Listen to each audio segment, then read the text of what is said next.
This podcast is brought to you by Most Valuable Podcasts, leading the league in podcasting entertainment. What is going on, everybody? Welcome back into MTP Sports and welcome back into the Fast Break. My name is Jake Neverman. I am here with my, I don't know if I want to call him beautiful today, but beautiful co-host, Dave Oster. What? And Ricky Widmer. I thought he was going to come to me first. What's up? And today we're going to be talking about a lot of Eastern Conference teams, as the Eastern Conference is kind of on crack so far this season. I don't know how to explain it. We'll be touching on maybe some Western Conference teams depending on our last segment. Before we do that, though, check out down in the link below our Patreon. It is wow, I just completely blanked. I meant to say Discord first, and I said Patreon. Patreon down below. You can roll with it, Jake. You can watch our recordings live every single week. We record these every single Monday night. You can join in the chat, get your input. We read out. Shout out to all of our Patrons. Also, exclusive content as draft season rolls on. And Dave and I's first big board should be going up soon. And I think we're doing another recording about international players or something this week. Honestly, Dave is the one who kind of guides me through that, even though I host it. He picks the topics. Also, our Discord down below. Yeah. Also, our Discord down below. Check it out. Free to join the community. Please join the community. Free. I'll say free as well. NBA, NFL chats, wrestling chats, baseball chats, whatever you want. It's depression for me, but maybe other people will enjoy it and want to talk sports right now. And also, please hit that subscribe button, hit that like button, hit that bell so you get notified every single time we do post a video. I think I got all the rambling out of the way pretty quickly this time. Mm-hmm. But we're going to start out in the Eastern Conference today. What? Dame Lillard decided to play basketball today. I'm sorry. Yeah, because Giannis isn't playing. We'll talk about them later. 1 and 12 against the Grizzlies. Fast forward, we will talk about them later. I know I will. But we're going to talk about the Cleveland Cavaliers first today. The only undefeated team. Well, as we're recording this, they are losing to the Bucks right now, 96-91 or 106-101. Yeah, so they could be not undefeated by the time we talk about this, but we just want to talk about them in general because their play has been absolutely fantastic this year. Basically the same exact roster as last year, but they look like a completely different ball club this year. So I'll go to Dave first. Dave, your overall thoughts on the Cavs this year and their play so far? Yeah, I mean, the difference maker, we talked about a little bit before we got recording. Having a coach matters in the NBA. And Kenny Atkinson, given guards, is a great coach. He is one of the best guard coaches in the NBA, as we've known for a couple of years now. Oh God, Cooper Flagg's on the floor stretching his leg. Okay. Sorry, I got this podcast is not off to, dude, they're up like 20. Turn the game off. All right. Peace and peace for Cooper Flagg's leg. So yeah, Kenny Atkinson, great coach, great with guards, and obviously this team, Darius Garland last year got sidetracked through injuries not of his own control, and obviously Donovan Mitchell is just a different kind of beast out there. So we're watching the best of the best right now from those two, and then you're getting Evan Mobley contributing something on offense, which is literally all they needed. Bonus factor, Isaac Okoro doesn't look terrible for them, which is nice. It's not the playoffs. And Karis LeVert, up to him being out, was shooting incredibly well, way too well. I was gonna say. Way too well. We all knew that wasn't the last. But yeah, I just think they're the best combination team right now of they've got guard play that can kill you, and their big play is just so staunch in the paint that it's hard to attack them. And yet we're watching a Bucks team maybe cook them from the outside. So we'll see. Yeah, I mean, I think that really is the only way to attack them right now because their rim protection is so elite and their switchability that they can shut down most pick and rolls because they'll just put Evan Mobley or Jared Allen. Doesn't really matter which one on your picker, and they can switch everything basically. So maybe the way to get at them is at Donovan Mitchell and Darius Garland a little bit because while Kenny Atkinson is a great offensive coach with guards, it's going to be hard to hide those two guys for long stretches of time when games matter. But again, we talk about it all the time. We talk about it in our preseason rankings. Center defense is the most thing that matters. And when you have two big men that have such large wingspans and are so talented in terms of rim protecting, then yeah, I think they're super talented. Ricky, what are your thoughts? Dave took the words right out of my mouth. Having a coach matters. However, I do want to point something out here. And I don't want to take anything away from the Cavaliers. They've played absolutely great. But looking at their first start, their first 7 games, besides the Knicks, the Lakers even, and the Bucks, who have you played? I expect this team to beat the Raptors, to beat the Pistons, to beat the Wizards, and to beat a Paolo-less, a Banchero-less Magic team. So, what do we, I even threw my pen, what are we talking about here? They're really 3-0. Those are like 3 games we're shocked because they're 7-0 and not like maybe 6-1, 5-2. Like the Knicks outside of that, like the first game they looked horrible. Like, are the Knicks even going to be the team we thought they were going to be this year? The Bucks have looked horrible. Like give them their due, but really, like, look at the schedule. Who have you played? I think the 7-0 team. But I think the flip side of it is it's not about this early in the it's not about your schedule. They've beaten the crap out of those teams though. You can only beat who's on your schedule. Yes. You can only beat, but also it's their way that they've played. Like, it's not like they're just beating these teams by 2 or 3 points and then skating their way by. Like they beat the Bucks by 1. Yeah, no, that game, but that was a great. We'll talk about that later in a wet point. Yeah. But no, we won't actually. I changed it, didn't I? So we can talk about it now. Donovan Mitchell with a great. Yeah, Donovan Mitchell with a great. You literally said we'll talk about Donovan Mitchell during this we'll segment. talk about him enough, so I don't need to give it to him. It's just the way they've played and the way their guards and Darius Garland kind of looks back to what he was about 2 years ago now. We'll see if that continues. He's had a horrendous streak of injury record, that's been so unlucky. Like, he had his jaw wired shut for like a month last year. Like, extremely unlucky. So if they can get him back to his form 2 years ago, his eye, you have Donovan Mitchell, who's incredible. And now, I'll go to you with this, Dave. We're seeing Evan Mobley kind of take maybe not the complete offensive leap, but a little bit more. Step. Yeah, he's in the right direction right now. Watch him be a little more confident in taking threes right now is nice. Obviously, he needs to make them at some point, but like at least the floor stretching idea is there, and you're gonna hopefully end up with teams having to be honest with him on that perimeter, because that's all you're really hoping for, because we've seen him be able to put the ball on the floor a little bit and take people off the dribble. Again, really encouraging for someone of his size to be able to have that kind of offensive tool in his game. But also it works really well, like, offensively with their team, because they have a couple outside gunners between Niang, Sam Merrill, and missing a name. Strus isn't playing yet, but they've got some like specialty shooters. Basically, we'll just leave it at that. Like they've got specialists, and I think that is the right mix on their team. So like they have, if one guy's not hot, they have other options that they can try to beat you. They can beat you from the 3-point line. They can beat you from inside the paint. Like, it just feels like one really well balanced, oiled machine. And I think because the fact that they didn't have turnover on this roster, like, there's just something to be said about the continuity. And as a Bulls fan, just saying that hurt me so much more than you could possibly imagine, because the word continuity is it's like a swear word in Chicago. Do you think this is like, since they're one of the only rosters outside of the Bucks, which is ironic, towards the top that has kind of stayed together? Obviously the Celtics, the Bucks turned over not a lot though. Well, I guess technically, like, Chris Middleton's a starter, but he's just always hurt. Yeah, but like you keep your main guys, right? Damon Giannis stay, Brook Lopez stays, Bobby Portis stays, and your coach from last year also stays. So it's for now. Oh yeah. I don't know. I find it interesting that maybe it's more of a, we've been together and they know how to play together, so we start hotter than the other teams, if you know what I mean. Like, we've seen the Knicks kind of play meh. We've seen the Sixers play awful. But that, like, those teams probably have extenuating circumstances with injuries. But even then, their style of play has not been pretty at times this year. And the Knicks just have enough talent to get by. What, Ricky? They're going to do it again. They're up by 2 on the Bucks with 2 left. Of course. So I will say this. A little bit, you guys didn't hear, but a little mishap. Thought I had the tab muted. So while Dave was talking, the game played for like a second over him. But like, I'm sitting here, I'm like, I want to know what happens while we're doing this. And they just hit a ridiculous shot with 2:19 to go up 108-106. Like, are you telling me that a Doc Rivers led team is blowing a fourth quarter lead? Or is it Kenny Ackett? Like, is this team, like, I just ragged on them for like, oh, you beat, like, but are they just going to be that team that's going to be battle tested this year, to where, like, when they get to the playoffs, Kenny's going to be like, hey, remember that game in November? The 2 games against the Bucks in November? We've been here before, boys. We know what it's like to play this team when the chips are on the line and it's a tie game under 2 minutes to go, to where it's like, do the Cavs win the finals this year? I will go that far. Are they going to win the finals this year?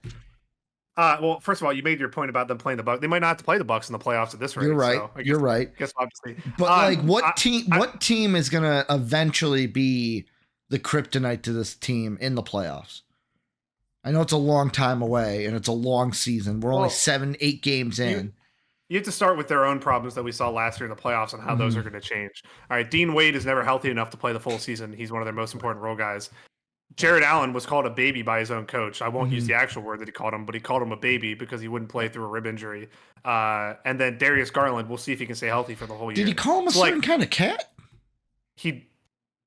No, not that one. He called him a B word, Yeah. a botch. See, that's what I thought before, but then I'm like, that doesn't correlate with being a baby. Yeah. Like we've seen Jared Allen struggle multiple times in the playoffs now.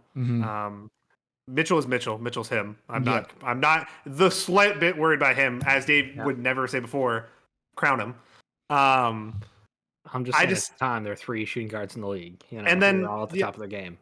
And then my other thing is, it's Karis LeVert, right? He's gonna revert to what he usually is at some point. He's gonna Karis LeVert back to the So how long do they keep this up? I think they could storm the regular season. Until someone gets injured. Are they a 60-win team in the East this year?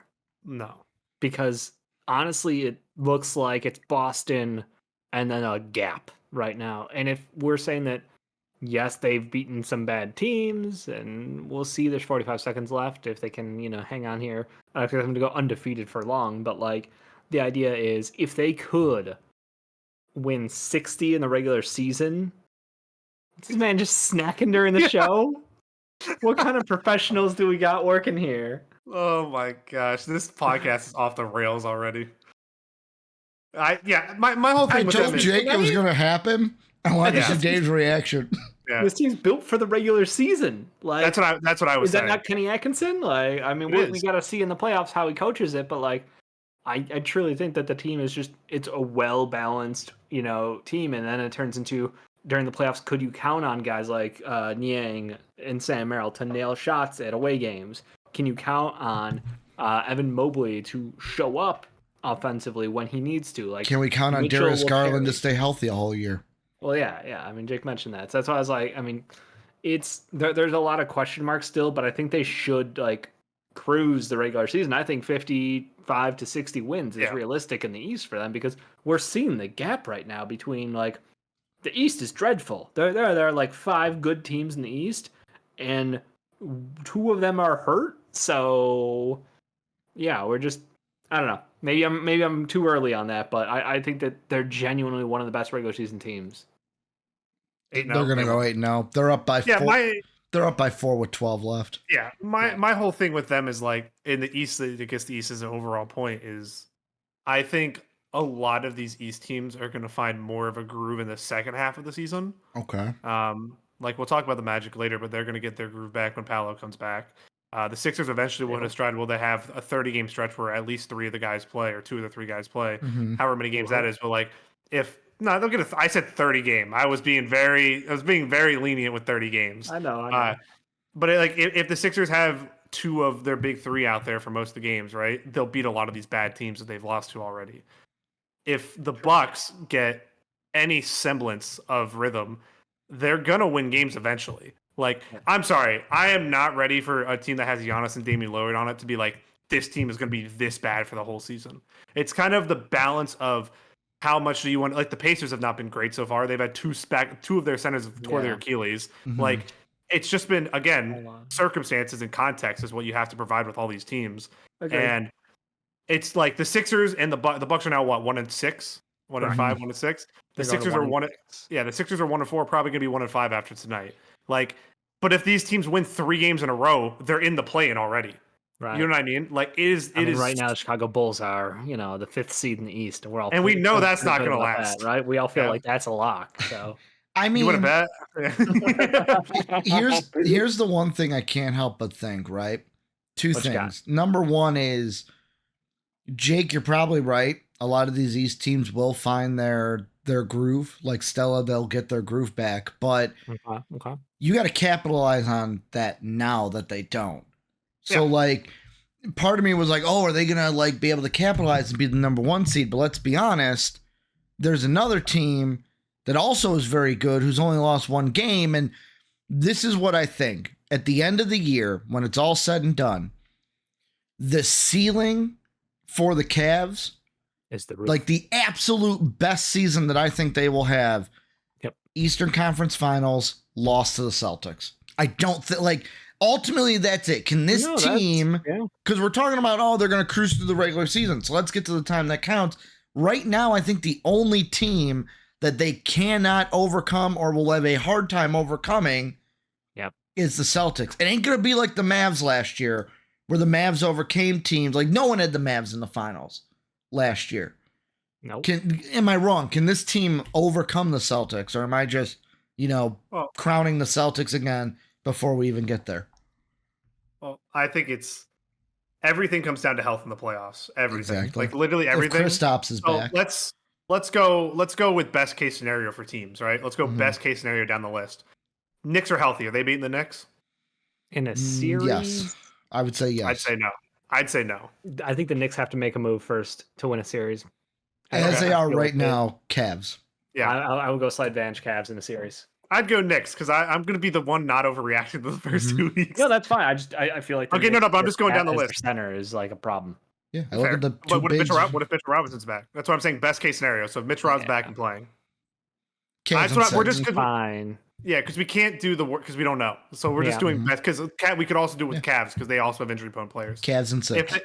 If the Bucks are fully healthy and we're talking end of the let's go. Doc's not. This is best case. Giannis Doc's not there anymore. 35. Dame's averaging 35. And you think the Bucks are beating them in a series? Cavs and 7. I think I'd take the Cavs over them, but that's the Cavs still. Sixers healthy. Do you think they're beating the Sixers? We're saying healthy. Are we in the second round? No, we're going first round because we don't know the second round. We don't know seeding. He's not wrong. He doesn't want it in the second round. You don't want the smoke. Oh no, I said healthy Sixers, so it has to be the first round.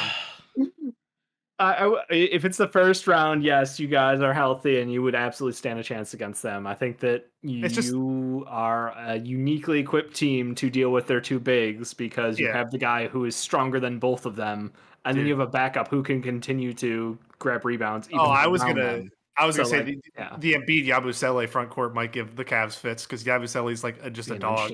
Yeah. I don't know. I don't want to devolve into that, but like just like there's a lot of ifs. That's all I'm saying. I'm gonna go betting on this one. I go pushing 7.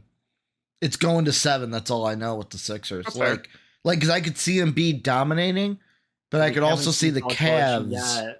You know what I'm saying? Like, and here's the thing I want to throw out with the Celtics. Bucks kind of have it, but you're right. If Doc is there, throw it out the window. Yeah, we know that. The one thing which will be interesting about the Cavs, and I'm fast forwarding to the end of the year, teams that have been there before. Teams that have been there before know what it's like to play in the Eastern Conference Finals, play in the second. Like, it's a different animal. And the Celtics are the one team. You could throw the Bucks in there too because they won a championship. They won a championship as well. But it's like minus Dame. But it's just like the Celtics have been there. They've been there plenty of times. Not the finals, but I'm talking like Eastern Conference Finals, Tatum against LeBron. Like, that is a superstar team that has grown up in the playoffs. But Donovan Mitchell's been there. And he's their leader. So maybe soon. Kenny Atkinson's been there with the Warriors now too. So he's got to experience winning a title as a coach. So I don't know. It's just an interesting conversation. I'm not saying that. And you're right. Atkinson's the linchpin because this is what I think in the playoffs. How much from the Warriors is he going to bring to this team? Yeah. Well, you can honestly see a little bit of the Warriors when they play right now. Their movement is just phenomenal. You kind of look at their team. 2 good guards. Not the bigs are better with the Cavs. It's not. What is it? Draymond and not Zaza, but who was their center that I'm blanking on? Looney.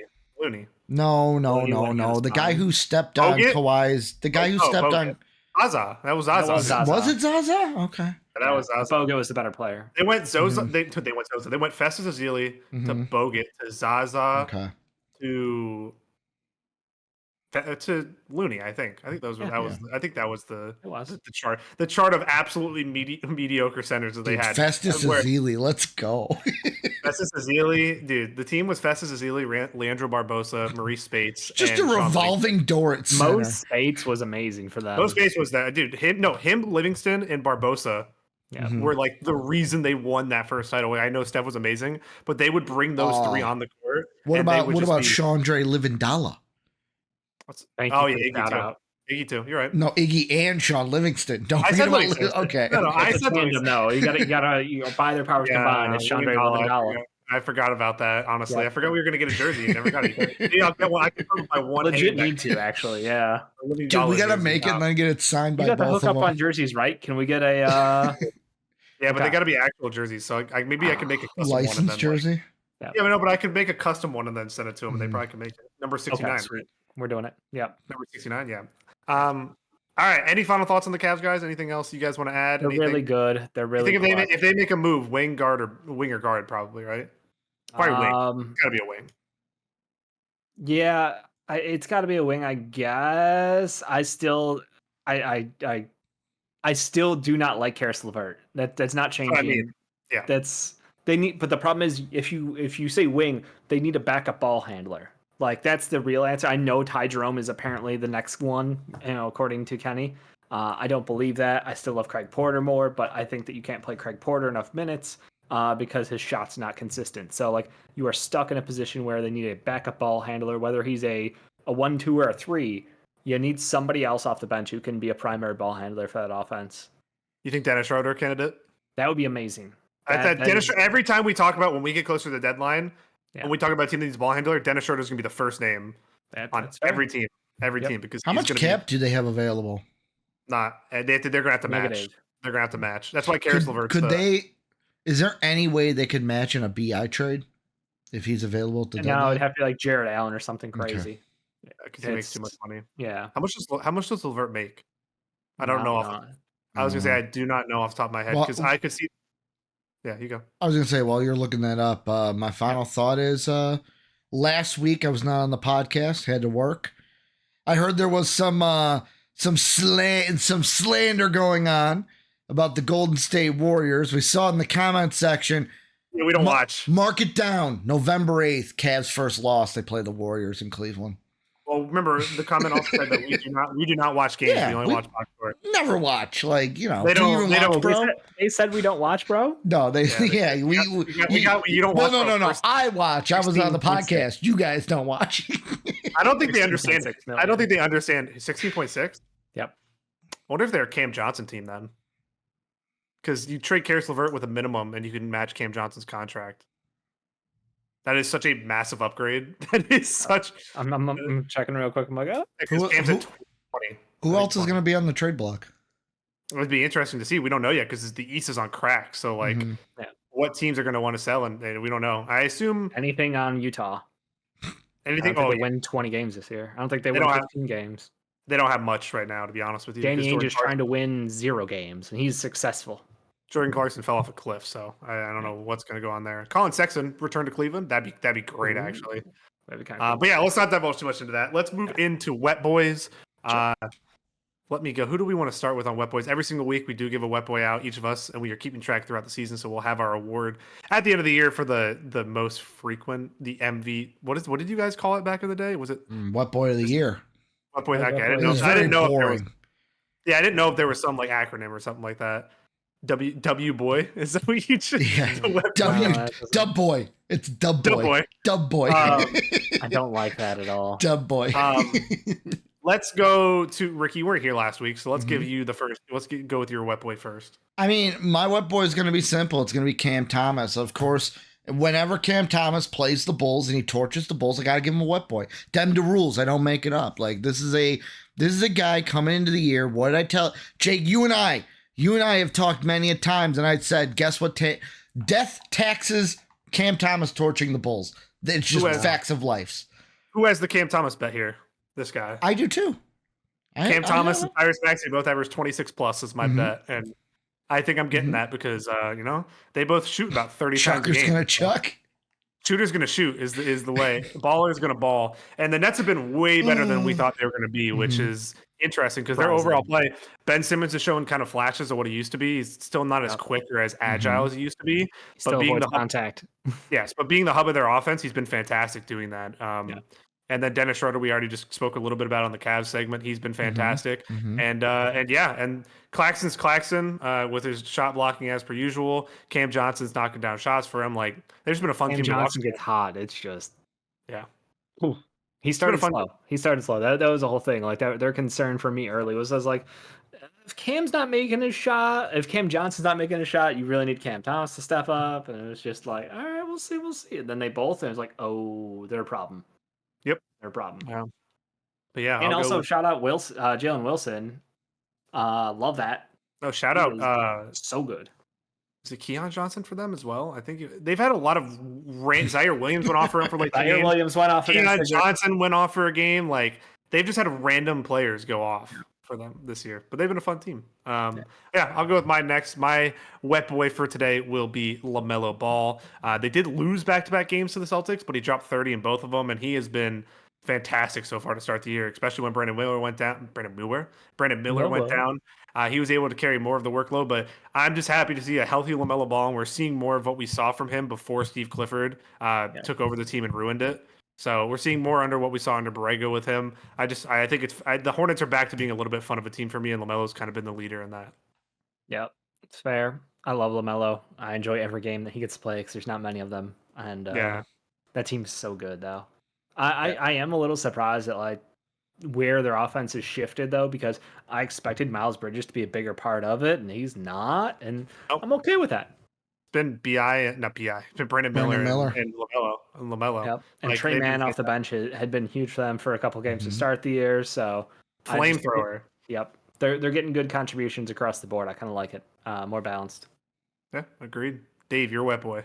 My wet boy is matching similar styles to Ricky, burn the Bulls. So like Paolo Banchero, congratulations. And also, a chance to shout out the Magic for like he has been huge for them. I mean, like massive performance against Indy, massive performance against the Bulls. Unfortunately injured with a oblique. But he'll be back eventually. Probably a month or two. We'll probably see, but he has been so good to start the year.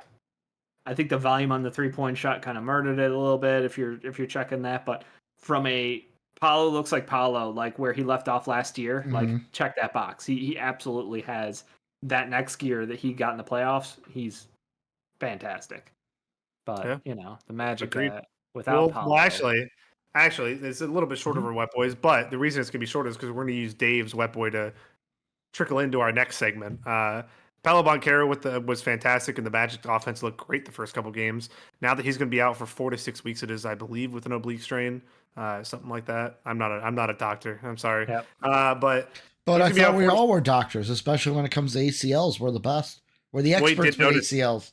We do know what that looks like. But yeah, so the Magic ACLs, but also Achilles. The Achilles. We are like wizards on Achilles. Yeah, as soon as we were watching that game, we're like, that's an Achilles. Unfortunate. So let's move into our next segment, the Orlando Magic. We're going to be talking about the Orlando Magic and their outlook now for this season, with Paolo being out for just over a month. It has not been pretty in the 2 games that he's missed. The offense has been absolutely horrendous. I've got shout out Kai, a Discord member, DMing me about they need to fire the coach and they need to get rid of him and he's a fraud and maybe he should try calling a play. And then I respond with maybe your GM should try to sign a playmaker. I was like, what? You go. I just want to throw something out. Kai, I love you. Love all our Discord members, but I just find it funny. Kai used to be a Cav fan. He's going to go back to being a Cav fan now? Cavs are good now. Cavs are 8-0. I'm sorry, they just won today. We going to go back to being a Cav fan?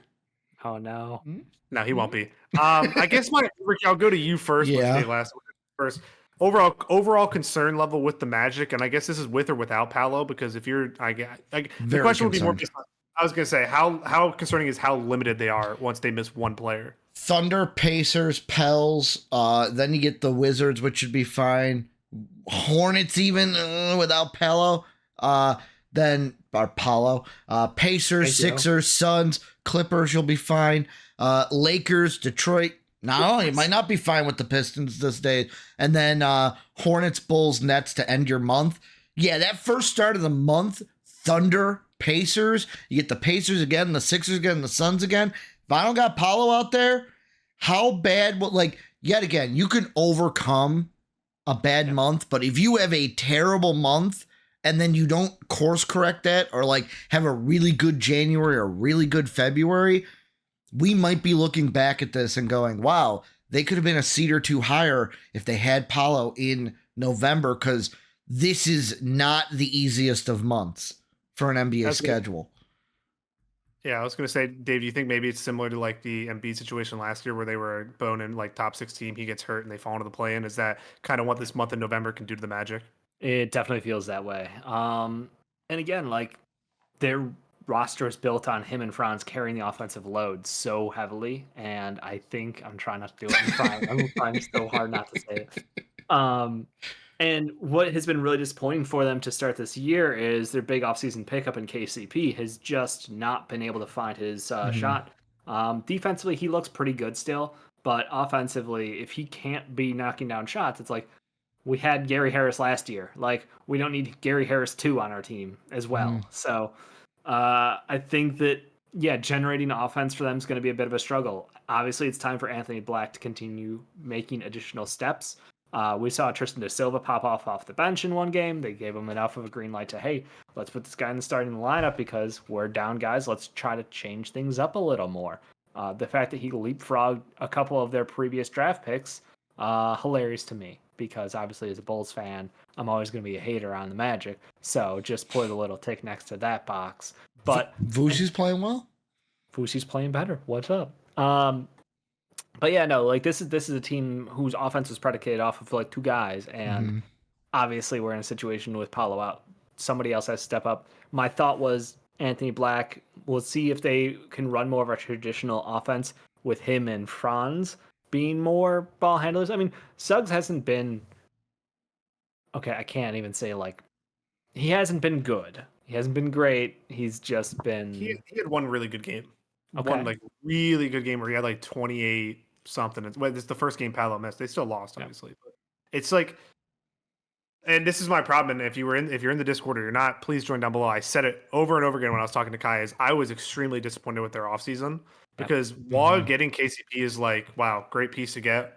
How much does it actually improve them in the margins? Because as soon as Paolo goes out, who's the creator for that team? Suggs is not a primary creator. Franz is not a primary creator, and they're trying to force him to be one. And then Wendell Carter Jr. has been hurt and bad the last about a year now. Who could have thought Wendell Carter would be hurt? Well, yeah, we knew that. Everybody knew that. Yeah. But it's just like, and then you look at their bench, and like Anthony Black has been taking the next step this year, but Cole Anthony's been awful. Jet Howard, I don't know what he's exactly going to do in the NBA right now.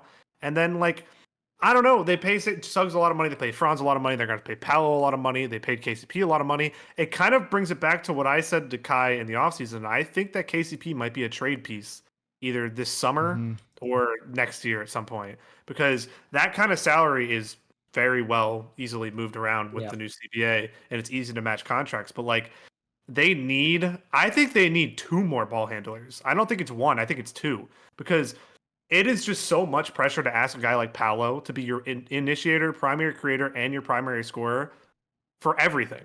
Like, and if Franz's shot is going to be questionable at best sometimes, it's been a little bit better this year, like mechanic-wise, not make or miss-wise, but like mechanic-wise, it's looked better. There's just, I think there's a problem with the team construction and roster construction that they've gone, and I like Tristan da Silva a lot. I like when I did my short kind of draft read up, I really liked him. But again, he's a good guy, but to have on the roster, but he doesn't improve what they need to in the margins. And I don't know.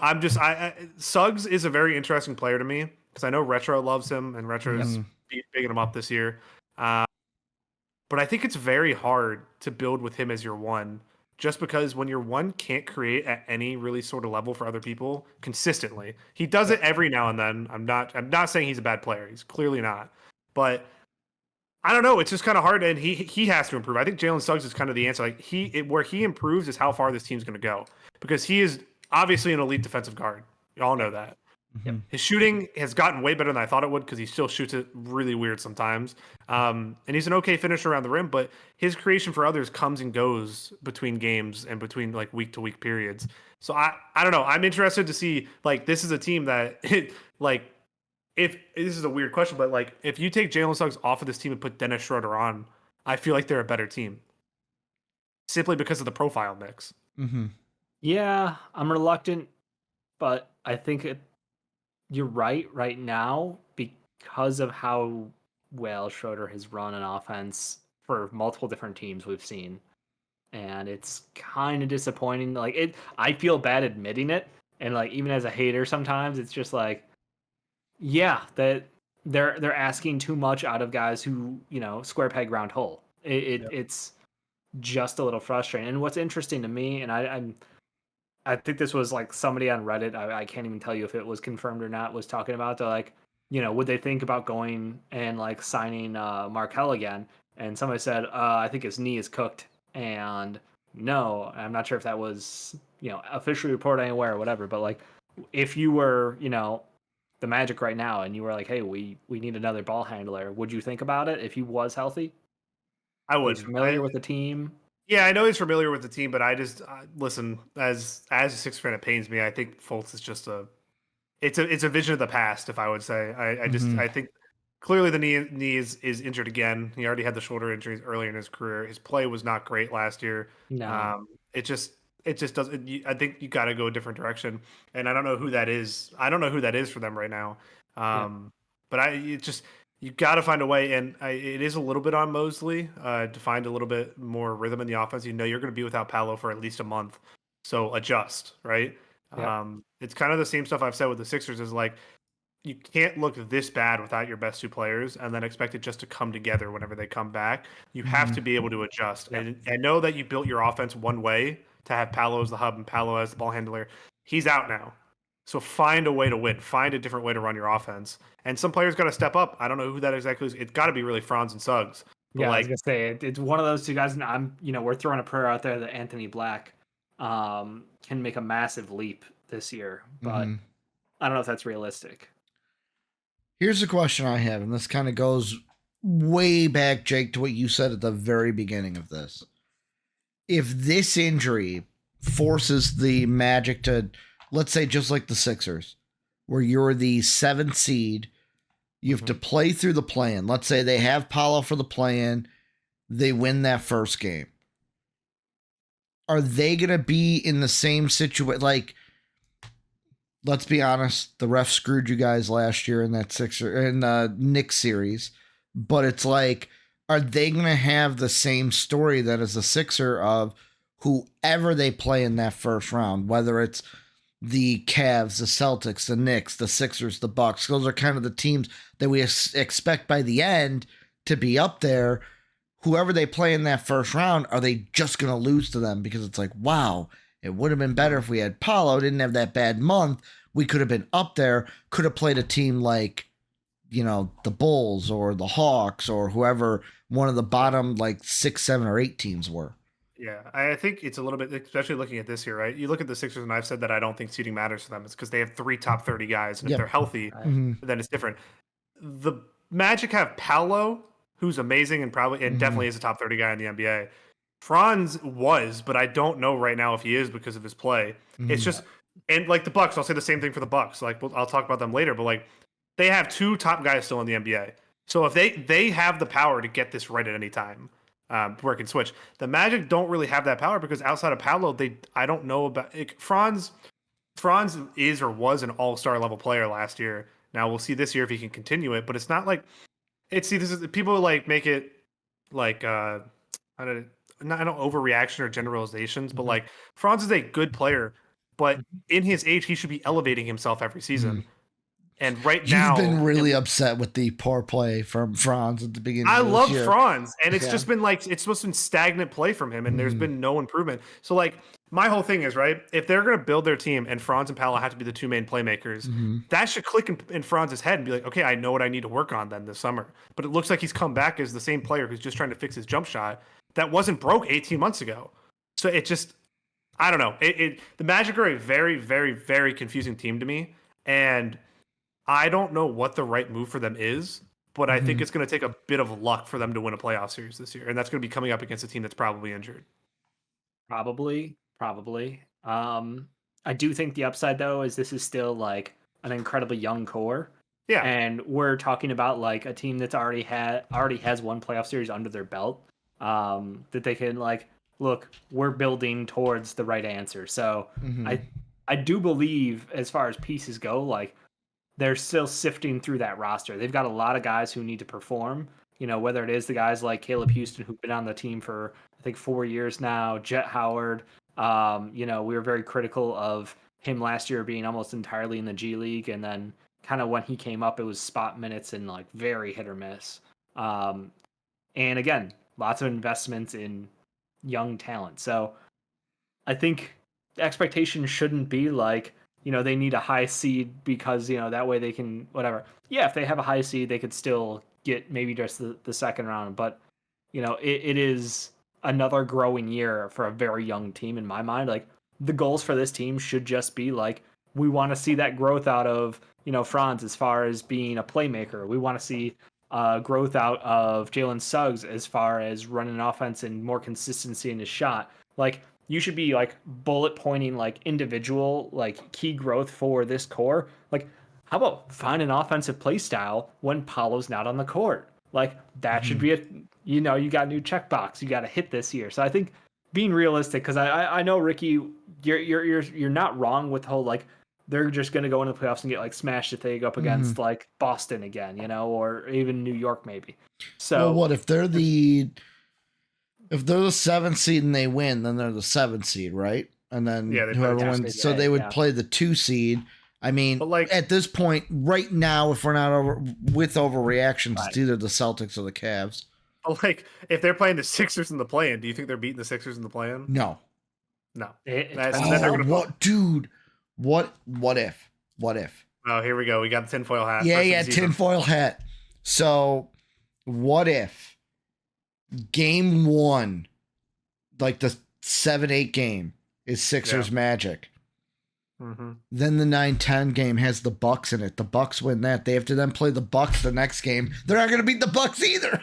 But like, I think, Dave, your point is valid. With the like, I don't think the criticism's fully on the players because I think they have a lot of talented players. It's the GM that worries me, and Kaya has been like adamant. It's like this is how he wants to build his roster. I don't know if he understands the profiles then, because you need playmakers. You need guys who can initiate and can ball handle, and they just don't have enough. I mean, Tristan da Silva was a smart pick as far as getting someone who can be a plug and play wing, who is a smart player. He is a capable like secondary creator, kind of like a Kyle Anderson style player, but just with a more rounded game as far as being a 3-point shooter. So I'm not terribly like upset about that, but the fact that one was fine. They didn't address a point guard, and like we're all just like, cool, that means you have 100% faith in going into next season. Anthony Black is your point guard to back up Jalen Suggs as your point guard. Like you have like 110% faith in that. And I haven't seen that up to this point, and now we're going to have to see that or else kind of a situation. Or maybe Jet Howard's going to magically remember how to play point guard from his Michigan days. That's not going to happen. I'm not putting money on that. Jet Howard's going to be a net within like a year. Wow. Because Jawan's on that. You know, his dad's on the coaching staff. Good point. I just like, it worries me. The Tristan da Silva pick was fine. I liked him. That's a fine pick. But then if you're going to pick him, then why spend 20 to 23 million a year on KCP, who is fine, like is good, like, but it was very evident playing in when he won the title in LA, when he won the title in Denver, his role was limited. He's going to play defense. He's going to shoot threes, and that's it. That's his role, which is fine because the other thing is this team desperately needed shooting in the offseason. So they went out and got KCP, which is good. But it feels like maybe you spend that $23 million split into 2 players, and you get a guard and you get a shooter. You know what I mean? Like, were there 2 players who could do that? I know the class probably, is pretty limited. I could go back and find people. Yeah, I could go back and find enough people. But just like, yeah, I don't know. It'll be interesting for me to see. It's not their season isn't over or anything by any means. It's just like No. I'm interested that it might actually be beneficial for them in the long term that they go through this month because now you see where are deficiencies because a lot of the times the star players when they're playing can hide deficiencies on your rosters that you don't see until you get to when the games matter later in the year. But now you see we have a severe ball handling issue. Can I ask a question that none of us have actually talked about this guy? Sure. What? Is Cole Anthony like I said a him. thing? No, Okay, I you said did it. say him. Yeah, Okay, he stinks. He's awful. He's awful. He's been awful this year. What happened? What He can't happened? 'Cause he shoot. was supposed to be, you know. Yeah, he can't shoot. Like his shots don't go in. I'd like the simplistic analysis that I can give you is he can create his own shot, but he can't make it. Mm-hmm. So like, he's terrible defensively. So where do you go from there? It's I guess we'll see in the next month. Any final thoughts, guys, on the Magic? Anybody else we did not talk about? No, not that I can think of. I just think that the Magic are before the Paolo injury. I didn't think they'd be a team that makes it out of the first round, and I definitely do not think they will make it out of the play-in if Paolo's hurt. Yeah, because of seating. He'll be back. Or He'll be back. what if he gets re-injured again? You know. Yeah, but re-injury can always happen. Everyone in the East is hurt right now. Literally everybody besides Boston. Even the Cavs. Porzingis. Yeah, just the Cavs. No, but they even have Strus out. They even have a player out. And Levert. Well, that might be short, but what did Norm Powell say? Addition by subtraction. Norm Powell been awesome this year. They're going to trade him for Levine. So all right, into our last segment of the day.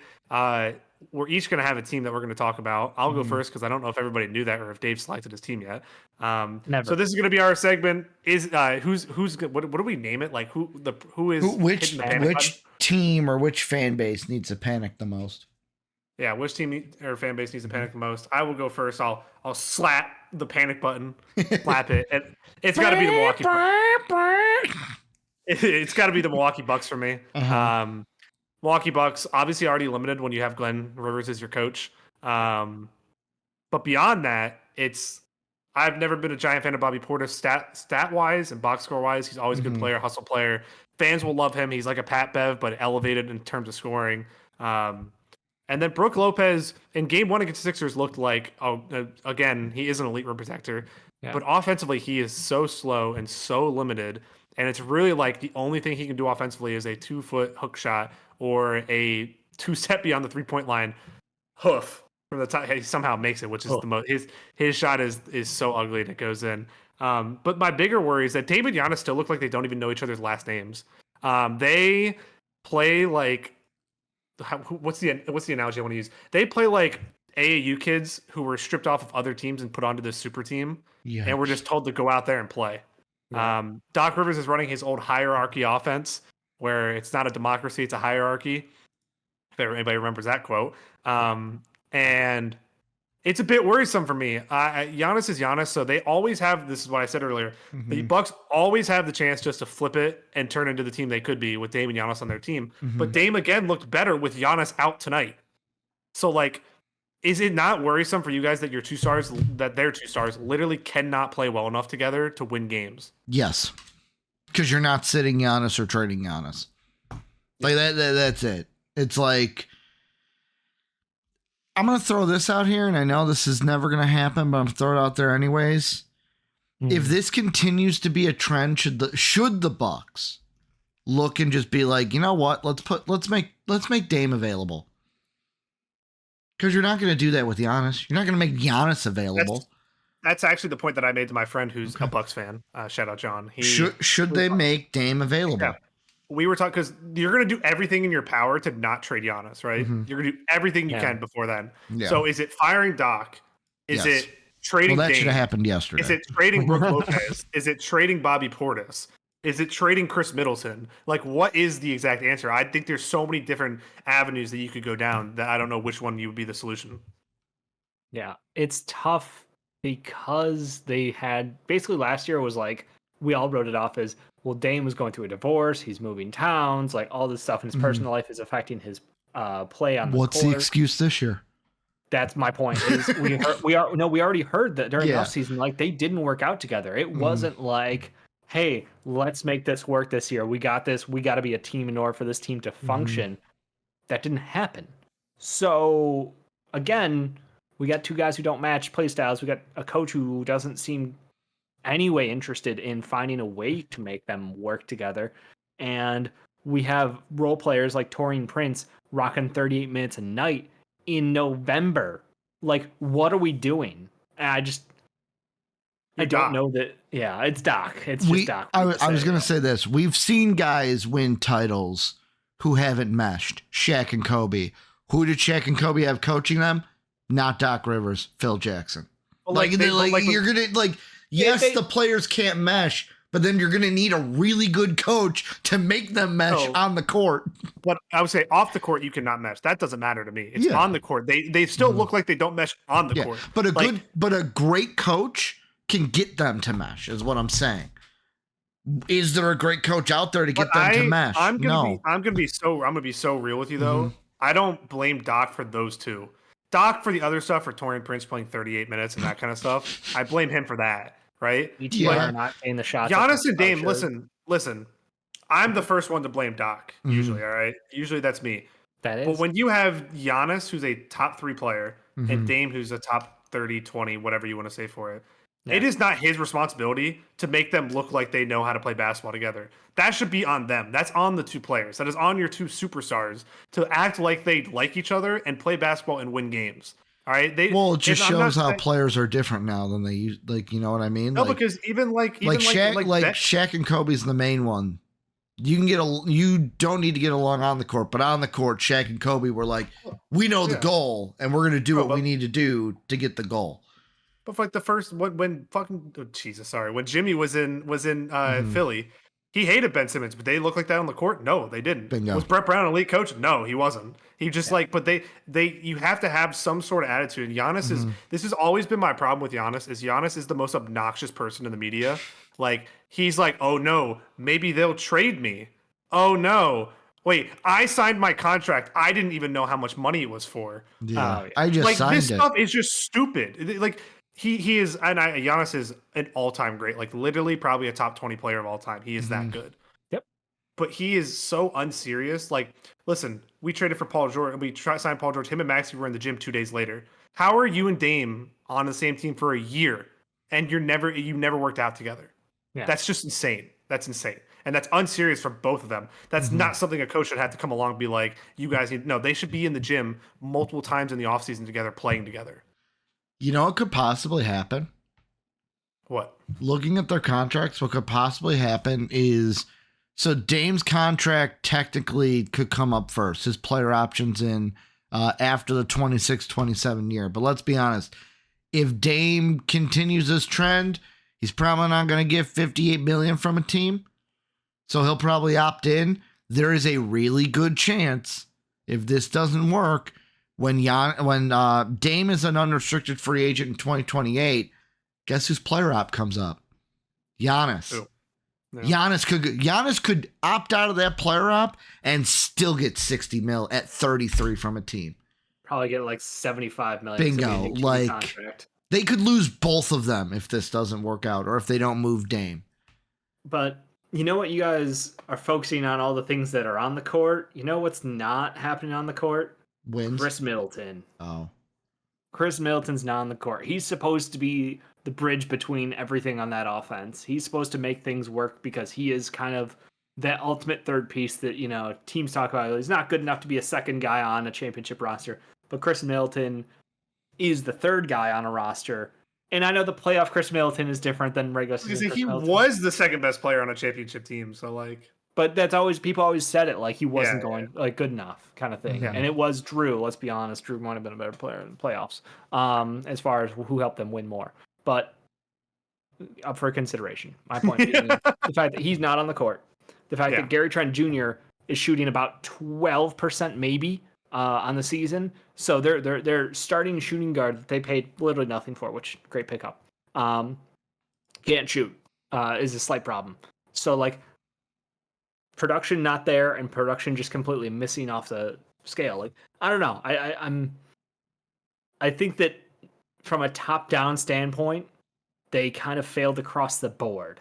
Between a coach, between roster moves, and between contracts, this team is like, this is who we are, and we're just going to hope that in 4 months, we're going to be healthy and somehow winning games because Giannis and Dame are just good enough to make it work, and Chris Middleton will be the glue guy between them, and we will be, great. Brook Lopez will never age further. That's fine. Bobby Portis will continue giving the crazy eyes from the bench. Like, what more could you need from this team? I just feel like they're locked in. I feel like almost out of stubbornness, they're not going to do anything this year. I was going to say, I think in simplistic analysis again, but like you have your best 2 players in the NBA, you should win games, regardless of if your third guy's out or if you have 2 of your best 3 players, you should win games, especially in the East. That's been like how it is. You know what I mean? Like it's just the overall play. Like you have Damian Lillard and Giannis Antetokounmpo out there. I understand that Chris Middleton's out, but if Dame and Chris Middleton were out there and Giannis wasn't, I would accept that. But Dame and Giannis are out there. I'm not saying that they need to be a top seed. They just should be 500. Like they lost to the Cavs back-to-back games by a combined 3 points. Yeah, but that's Giannis. That's 2 tough losses. Giannis didn't play the second game. Understood. And Damian Lillard looked better. I'm not even talking about their record or that. I'm talking about their overall play when their 2 best players are on the court is beyond concerning for me. They lost to the Bulls. Let's be honest. That's the real, like, their only win this year is over you, and then we the only reason them. So now it's this weird vibe between us because we have a better team right now than you do. And I understand, Jake, that's a lot for you to handle because it's not often that it happens.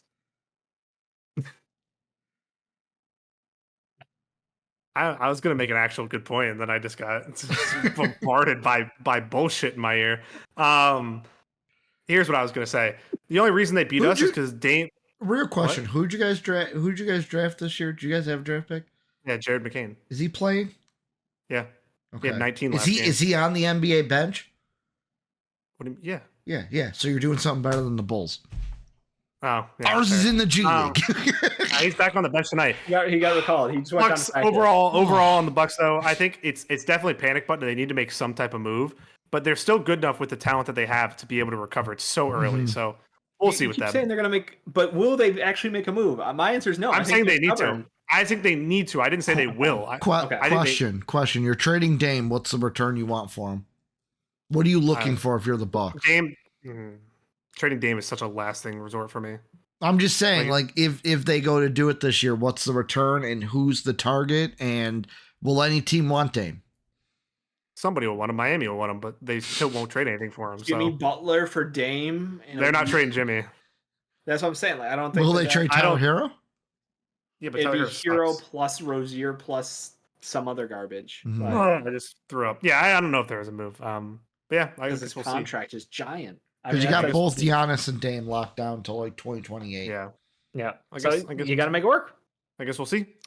Ricky, your team to hit the panic button on. So mine plays who will probably be the defensive player at the end of the year, even though it should be Alex Caruso. The LA Clippers. I'm hitting the panic button so hard on the Clippers because, yes, I know Kawhi is out, but this team has no room to fail. They have no time to fail. They have to figure out how to make it work. And guess what? It ain't working. They lost to the Blazers, of all teams. Norm Powell puts up 30, and they lose to the Blazers by 1. This is a team. Look good. This is a team that will probably, I'm going to call it now, because we're sitting about a half hour before game time when I make this. They're going to lose their 4th straight tonight against the Spurs. They're even going to lose their 5th straight night on Wednesday against Jake's Sixers in LA, in the dome. They're going to win a game? The wall is not going to... Dude, it's a Paul George revenge game. Paul George or James Harden, who has the bigger revenge game on Wednesday? I'll hear your opinion before I go, Dave, on this. Well, the thing I was going to throw out is this team actually has news that I'm seeing that they're targeting a blockbuster trade. Will it get done? Apparently, rumors are Trae Young to the Clippers. They're looking to add Trae Young. Could they get it done though? Because every article I see has a similar trade that I have, where it's going to be like you got to give up Norm Powell, PJ Tucker, And then, like, with me, it's like, oh, contract fillers, Chris Dunn, Bones Highland, Kevin Porter Jr. But they're going to have to give up Norm and PJ to meet the salary of Trae Young. Trae Young, $43 million I'm for 3 going to have years. to absolutely tell you there's no shot that's happening. I'm not saying that it's going to happen. I'm just saying if that's what they want to do, we'll even make that. Will it even make them better? Yeah, we own. Well, no. They have drafts. So basically, what they have is 2025. OKC holds the right to a draft swap. So they basically give them the picks, and it would be like, hey, the Thunder can swap with you if we're. You can have pick 29 or 30. No, but it's cool. No. Yeah. Guys, do you not know how pick swaps work? So Yeah, swap no. picks. They swap the Clippers pick still. Yeah, the Clippers pick. Right. Yeah. So that seems okay. So it's okay. So the team is getting the pick 29 or 30 in the first round. I misheard what you guys were saying. My bad. I just had to make sure that they're just trading their picks, and then instead of like Thunder Clippers, it's Thunder Hawks, but it's a Clipper pick. Yeah. I think first of all, I'm not ready to hit the panic button on them yet. Mm-hmm. I think their defense has been up and down, but when it's been at its best, it's been top 3 in the league. I think they do need to make a move for a scorer, and I still think Zach LaVine probably is that guy. Now, if they'll actually make the move, probably not. What's that deal look like, though? Norm Powell. I mean, Norm Powell, Bones Highland, and PJ Tucker, and then a pick probably is probably what the a pick. Probably what it's. Yeah, they don't have picks to give away. Can't get 2 picks out of you, brother. You guys were gonna have to attach stuff, and you still might have to if he doesn't get healthy. But no, he's fine, dude. He'll be healthy. It's LA. I'm not turning this. He's only not healthy when it's a team like Detroit. Yeah. That's fine. Is injured. All I'll say about them is it's a great start. They have James Harden. James Harden makes the playoffs every single year. Kawhi is going to be back at some point. Russell Westbrook used to do that too. Mm-hmm. Yeah, well, Kawhi is going to be back at some point. Didn't he still make the playoffs every year? I don't know. He did with the Wizards because we played them the year he was there. Yeah, he did every year with the Rockets. He did with the Lakers and the Clippers. Maybe he did. Sam Westbrook. Yeah, maybe he did. Yeah, so my whole thing with the Clippers is the offense is the big issue for me. The defense is fine. A lot of their bad defense comes off of turnovers or bad shots that lead to transition for other teams. Mm-hmm. That's kind of where the Blazers got them out. Yeah. I think it's a little bit too much on old Harden, and I think Harden is still a tremendous player, tremendous creator, and very good initiator, and pick and roll maestro. Probably still probably second best in the league. Probably Luka's better, but now at this point because he can't really move like he used to. But I think my whole thing with them is they're gonna have to go find another scorer even when Kawhi's back, so they can lighten the load on Kawhi a little bit. Who that player is or what that's gonna look like, I'm not sure yet. I think they are a move away. Is Kawhi going to be back? That's the question. Yeah, I think he'll be back at some point. I think probably end of this month, early next month he'll be back. That's my guess. I just wonder with this team, are they going to struggle and then not be able to make a move to where they're going to get to the point of like, we could bring Kawhi back, but like, it ain't going to matter. Just we will get to a point this year where it's like, it ain't going to matter. Just shut them down. Go for a draft pick. I don't think there's any point in November or December of a season where you think the season's over because they. I'm not saying now, but I'm saying like. January. I think that Kawhi is going to be back before end of this month, early next month. So I don't think we're going to get to that point yet. Now we'll see if he stays healthy. Yeah, that's the big question. By the way, on your Russ point, he did miss the playoffs in his career. Guess what year? What playoff year that was? It was an OKC year, wasn't it? It was an OKC. It's the second triple double. 2015. 26, I would say 2016. He has made the playoffs 16, 17, 18, 19, 20, 21. I was right about the Wizards. Never mind. He missed in 22. I missed it. He missed in 22. I don't know who he was with. That might have been the Wizards still. Was it the Lakers? No. Oh, was it 2 years with the Wizards? Because maybe it was. Because maybe he had 2 years with the Wizards. I don't remember. Whatever it is. I think the Clippers are interesting. I think their offense. The Lakers. Zubac has been fantastic so far. Norm Powell has been fantastic, except for the first game where Ricky and I bet on him. Yeah, me too. Then Derek Jones Jr. has been really good for them also. Shout out to him. He's been really good shooting. He's taking more shots than I expected. Yeah, shooting really well, playing really well. You know what I think the solution is? The Shadow Retro, I think it's giving Jordan Miller actually playing time whenever Harden's off the court. I think it's giving Jordan Miller time to play it because he's an offensive creator who can get to the rim and have insane rim pressure percentages. So yeah, I think it's a lot of tinkering for them, but I wouldn't hit the panic button yet for them. I feel like they got, like you said, they have pieces. and their pieces seemingly work as long as James Harden is healthy. As long as he's on that roster and healthy, I think they'll be close to eking in like a play-in spot. Yeah. Like, it's just how far they could get if Kawhi can stay healthy during that time period. But yeah, God, I hate the play-in. Oh, all you But gotta do is get to they're the 10th seed.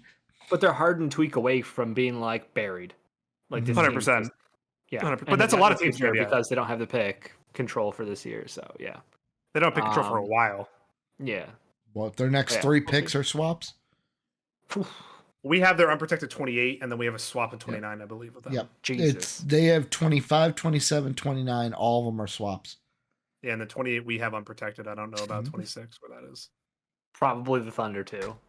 I'm telling you, that SGA trade is the worst trade of all time. I could not care less. It's eclipsed the Jason Tatum, Yeah. Jaylen Brown. Yeah, I think it has. You're gonna, yeah, I think it has. Regardless of whatever happens, like just value wise, it's gotta be, it's gotta be worse. It's got But yeah, so yeah, I guess we'll see with them. Not Ricky, Dave. What you got for your team? I had to toss up. One team, both are in the West. One team is getting by still, so I'm going to go with the team that's not doing as well, slightly, and the New Orleans Pelicans. This team is a bit cursed, and they've been sitting on the pot so long. They've not made decisions when it comes to talent, when it's Brandon Ingram. Ingram's playing well enough this year. He's done the thing that people criticized him for, which is shooting more threes. So credit to him there. He's been an offensive hub when other guys are out, because guess what? You're missing DeJounte Murray. You're missing CJ McCollum. You're missing Trey Murphy. You're missing Herb Jones. You're missing Jordan Hawkins. And now you're missing Zion Williamson. Thankfully, I think it's just a hammy. I don't think it's anything super serious tonight. But the point is even when Zion's been there, he's been wildly inconsistent. And their game is just... It's frustrating to watch because they have talent. And I know we joked about this with like Damon Yass, is like you just stuck guys out there who are very talented but have no chemistry, and they somehow still have no chemistry after years of being on the same team. So I don't envy Pelicans fans because it feels like they have to make like multiple decisions to make this team successful. And I don't know how you, like, they have capital, they have young talent. If they can be healthy, great.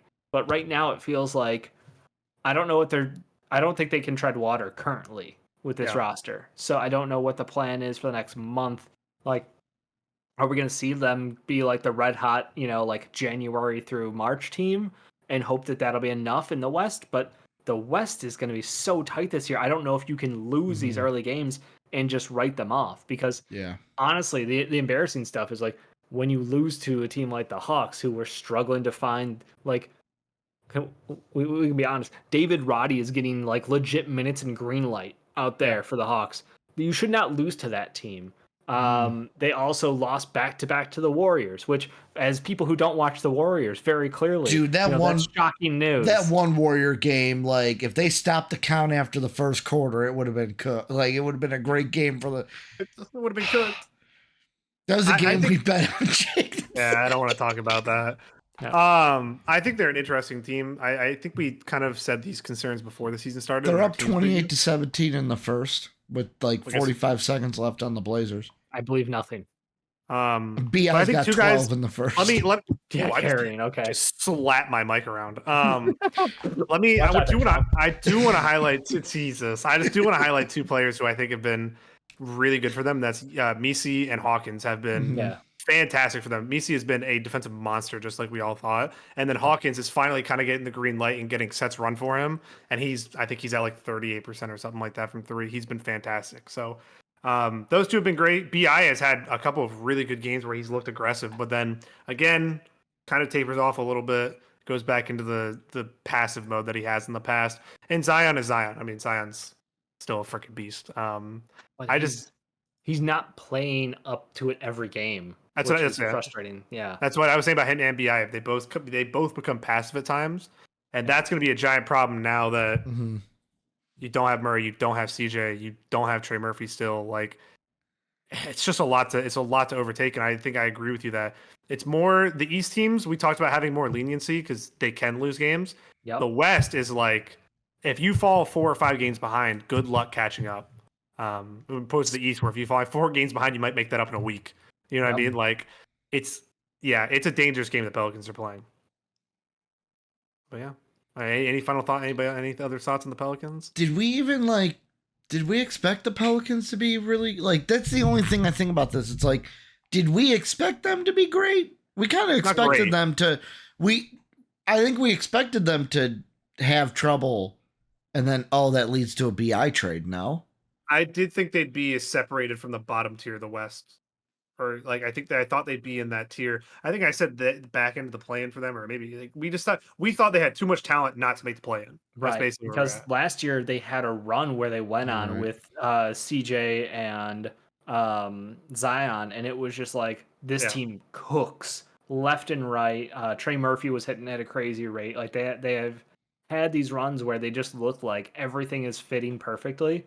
And when they're on, like, you just can't beat them. And like, okay, cool. They added DeJounte to this team. So like now we've got a guy who can be our primary ball handler when CJ's either, next to him or not in the game. But like it felt like they added a piece at least, even if it wasn't like a perfect fit, but they added a piece in there that should have helped them win more. So yeah, I absolutely had them in the, I think play-in or like bottom of the playoff. We both had play-in. Well, I just looked it up. All of us had 8 or 9. 2 of us had 8. 1 of us had 9. I'll also say this too, Jake. You've said it numerous times.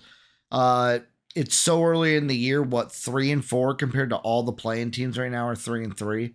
Yeah. So it's like it's more the worry over the next month. So we'll see. Mm-hmm. It's a wait and see for them. I think I don't know if I'm full panic yet, but I'm definitely waiting and seeing because it's like, dude, the West is a freaking different beast. Urban CJ are at least 2 to 3 weeks. Mm-hmm. I mean, DeJounte is 4 to 6, and Trey is. And we're a week into that. We're almost 2 weeks into the DeJounte now, I think.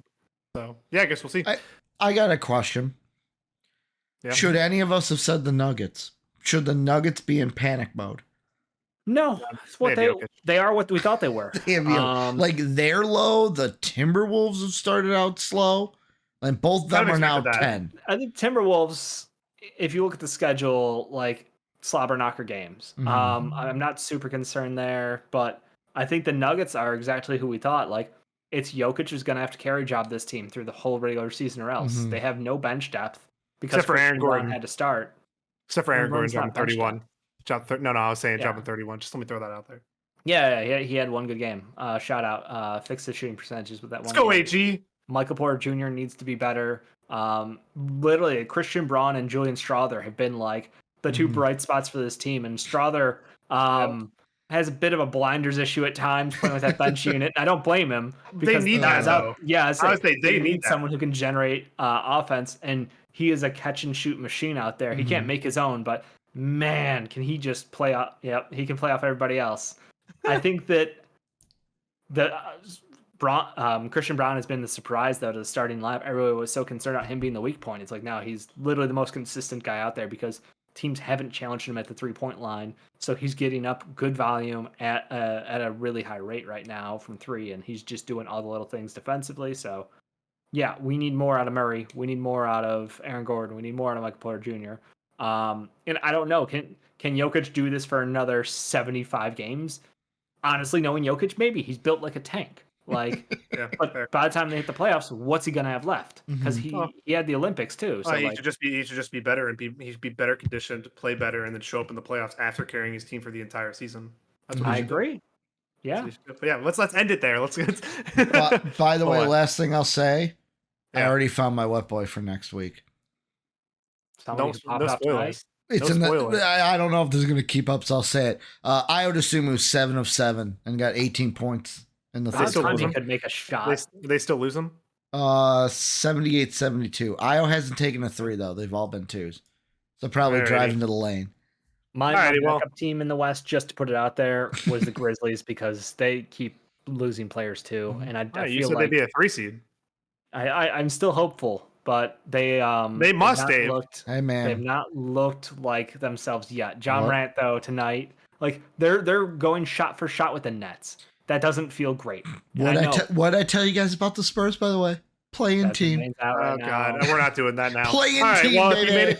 If you've made it this far in the video, please do leave a like down below. Hit that subscribe button. Hit that bell so you get notified every single time we do post a video. Yeah. Also, Patreon and Discord down below. Please check it out. Please, if you support us, please join the community. Also for free on the Discord. Leave your comments below. Who's your team to panic with? And also, are your Who's your thoughts on team the- to panic with? You're Who's your team- panicking who are with you- them. Who are you in the panic room with? But yeah, that'll do it for Dave, Ricky, and me on this week's edition of the Fast Break as Ricky opens up another Kit Kat. My last but yeah, one. we will be back next week, same time, same place, and Patreon live on Monday night. But yeah, I hope. Thank you for making it this far. If you did, also, we just rambled for quite a bit of time. And yeah, please check us out next week, and I hope everybody has a great day. Woo, college basketball. As always, we'd like to thank the people that make these videos possible, our patrons whose names are displayed on the screen now. If you would like to become a patron, go ahead and click the Patreon icon in the bottom right. And if you'd like to check out another video from MVP Sports, hit the video in the upper left. As always, thanks for watching.